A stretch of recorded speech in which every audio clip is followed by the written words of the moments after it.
kayod kalabaw, kain at tulog lang ang pahinga. Kaya naman napakaswerte ng ilang nilalang na ang hanap buhay, maglakwatsa. May bayad na, meron pang kabuluhan. Sa loob ng isang taon, mahigit 200 araw ang karaniwang iginugugo ng isang empleyado sa trabaho.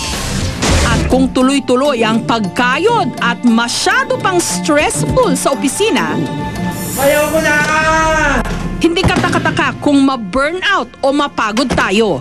Para makapag-recharge, importanteng magbakasyon.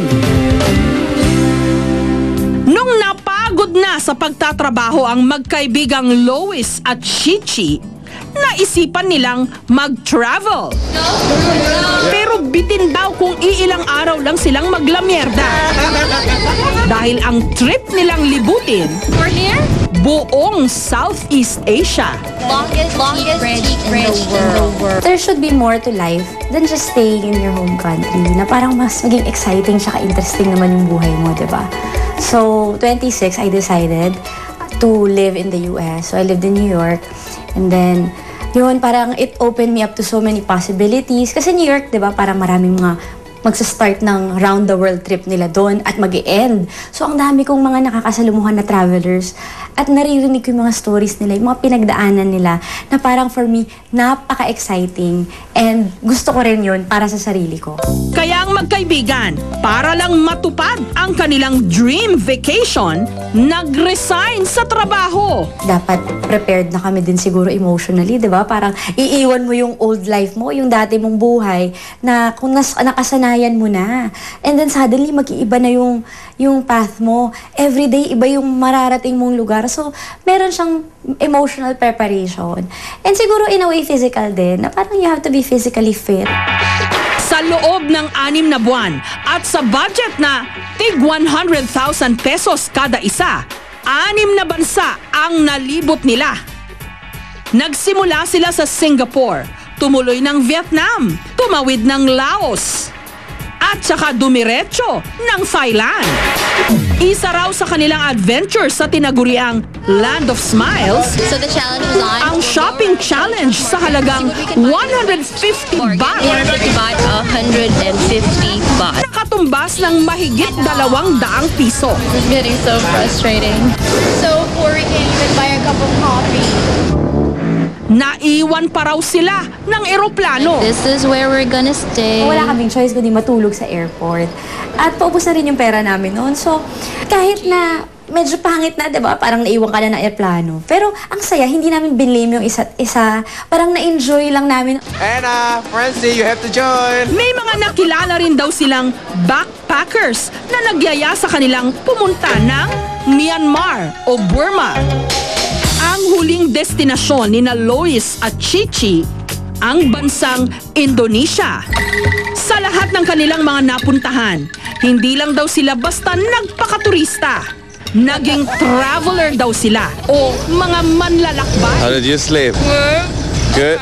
Sinubukan din kasi nilang maranasan ang kultura at tradisyon ng bawat bansa na kanilang napuntahan. Good. Tumikim ng kanilang mga pagkain. What did you get? At nakisalamuha sa mga lokal o mga taga roon.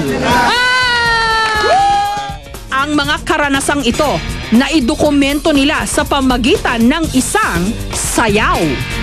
Kung magta-travel ka, hindi ka magiging close-minded eh. Sobrang lawak ng pag-iisip mo. Hindi ka pwede maging racist, hindi ka pwede mag-generalize. Kasi lahat ng mga nakikita mo, talagang you're seeing it for yourself. Hindi siya finifeed ng media, hindi siya binibigay na opinion ng ibang tao. Talagang ikaw na yung nandun. And when I came back from traveling, everything else was the same. Everything was the same. Home was the same. But I was changed. Talagang changed for life. So, ito yung magazine kung saan kami na-feature. Ito yung sa Thailand. Dahil sa kanilang kakaibang travel adventure, naitampok sina Lois at Chichi sa isang travel magazine. Ito yung isa sa pinaka-best na napuntahan ko rin.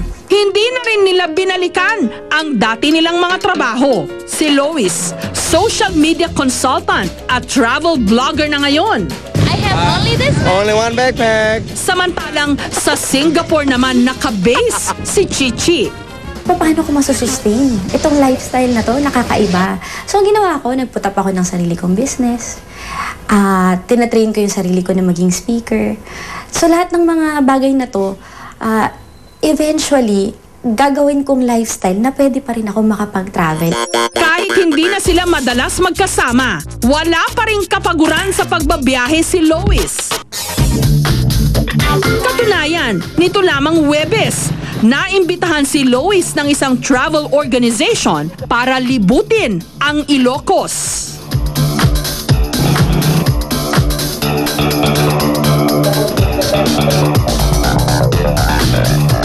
So, maghanap kami ng pinakamasarap na empanada dito sa Ilocos. Yay! Sa halip na tikman lang niya ang ilang pagkaing Ilocano, sinubukan niya ang mga itong lutuin. It's really important na hindi ka lang maging turista, di ba? Na parang maging traveler ka in such a way na minsan magtanong ka naman sa mga locals kung ano yung kinakain nila, ano yung magandang puntahan, anong pwedeng gawin sa lugar. Tapos ano din, parang your own curiosity na lang na kahit na hindi na siya part ng tour, hindi na siya part ng trip, na magtanong-tanong ka, tumingin-tingin ka rin kung ano yung pwede mong puntahan. So that's part talaga siya ng buong experience. Narating niya ang bayan ng Claveria. Ang pakay niya rito, isang nakatagong lagoon.